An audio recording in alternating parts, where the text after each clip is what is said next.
मैंने महाराजास कॉलेज जयपुर से बीएससी करी है, फिर उदयपुर से एमबीए, पीएचडी इन मार्केटिंग। उसके बाद में मैंने 8 साल जॉब किया, एरिया मैनेजर, रीजनल मैनेजर तक रहा हूँ।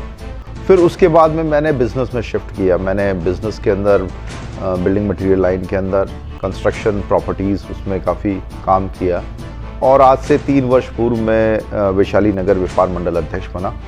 आप ये व्यापार मंडल में कैसे आए बिजनेस से?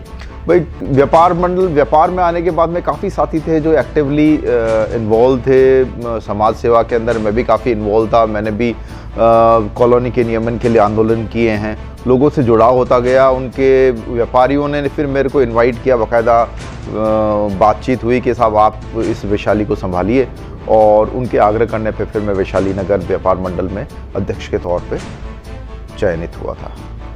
तो ये ट्रेड लाइसेंस के संबंध में आपने आंदोलन भी किया था? हाँ, इसमें हुआ ये वैशाली व्यापार मंडल के आने के बाद में जब मैंने देखा जयपुर में 4 दीवारी के बाहर, जो कि 90% एरिया कवर करता है जयपुर का, कोई ऐसा संगठन नहीं था मजबूत जो कि व्यापारियों की बात रख सके मजबूती से, और व्यापारियों को प्रशासन से, पुलिस प्रशासन से, सभी तरीके से कहूँ, कोई सहायता नहीं मिलती थी। तो धीमे धीमे मैंने लोगों की सहायता के साथ में कई व्यापार मंडलों के साथ मिलकर के जयपुर व्यापार मंडल का गठन किया, जिसमें करीबन आज 125 व्यापार मंडल हैं और एक बहुत मजबूत व्यापारिक संगठन है। और इसी के सहारे जयपुर व्यापार मंडल के सहारे ही हमने ट्रेड लाइसेंस का जो लाइसेंस नीति आई थी सरकार की, इसका हमने विरोध किया, बड़ी मजबूती से विरोध किया, और उसका रिजल्ट ये निकला कि सरकार को वापस ट्रेड लाइसेंस का कैंसिल करना पड़ा, निरस्त करना पड़ा।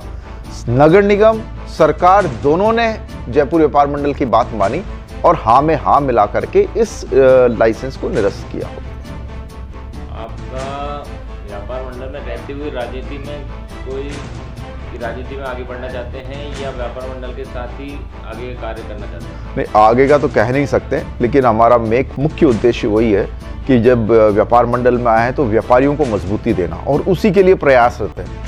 सिर्फ व्यापारियों के हित में और ऐसा क्या कार्य करना चाहते हैं आप? बहुत कार्य, मतलब आप में अनगिनत कार्य है व्यापारी को। हमारा जब जयपुर व्यापार मंडल का गठन हुआ था तो हमने एक ही बात रखी थी कि ये सिर्फ व्यापारियों की बात नहीं करेगा। अगर व्यापार मंडल को मजबूत बनाना है तो व्यापारियों को, व्यापार मंडलों को दूसरे कार्यक्रमों में हस्तक्षेप करना पड़ेगा। सरकार को अपनी बात कहनी पड़ेगी। सरकार को ये कहना पड़ेगा कि अगर आप नीति बना रहे हैं व्यापारियों के लिए तो उसमें व्यापारियों को शामिल करें।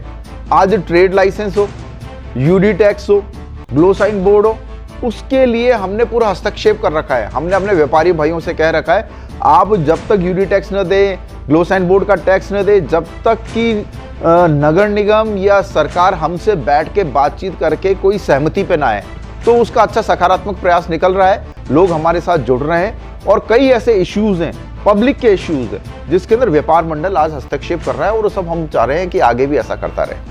मैंने कई बार देखने में आया है कि जैसे व्यापारी ने अपने ग्लासेस बोर्ड और वगैरह लगा लिए ऐड के लिए, जी हाँ, अपनी शॉप का, जी हाँ, नगर निगम की टीम आती है, उन्हें हटा के ले जाती है। हाँ, तो उस संबंध में आप क्या कहना चाह रहे हैं? नहीं, वो एक कोई ठोस नीति नहीं। हम शुरुआत से ये कह रहे हैं, अगर नगर निगम कोई नीति बना रहा है व्यापारियों के लिए तो व्यापारियों से बात तो करे। व्यापारियों से बात ही नहीं करते, बंद कमरों में फैसला ले लेते हैं और व्यापारियों पे थोप देते हैं। ट्रेड लाइसेंस भी यही हुआ, ग्लो साइन बोर्ड के चार्जेस भी यही है, यूडी टैक्स। सबसे ज्यादा बाहर के व्यापारियों को लाख लाख रुपए, 2-2 लाख रुपए अलग अलग बिल भेजे जा रहे हैं। तो सरकार, नगर निगम बात तो करे हमसे, वरना ये होगा कि न तो कलेक्शन हो पाएगा। व्यापारी सहयोग करना चाहता है, लेकिन गलत तरीके से नहीं, सही तरीके से। एक सिस्टम होना चाहिए जिसमें व्यापारी शामिल हो। तो आप आज आवाज इसके माध्यम से आप व्यापारी को क्या कहना चाहते हैं? मैं ये कहना चाहता हूँ, व्यापारी एक ऐसी कौम है जिसमें सभी जातियां शामिल हैं, हिंदू, मुस्लिम, सिख, ईसाई। और अगर हम सीधे तौर पे गिने तो व्यापारी राजस्थान की 50 से ज्यादा विधानसभा सीटों पे सीधा असर डालता है। तो व्यापारी सरकार को भी कहे और जो भी उनके इलाके के विधायक कहे कि साहब आपको हमारी बात सुननी पड़ेगी, आपको ये मानना पड़ेगा कि जो नीति व्यापारियों के लिए बनाई जाती है उसमें व्यापारियों की बात सुनी जाए, बैठकर उनके साथ बैठक की जाए, फिर वो एक अच्छी नीति पर आए जिससे व्यापारी सहयोग कर सकें।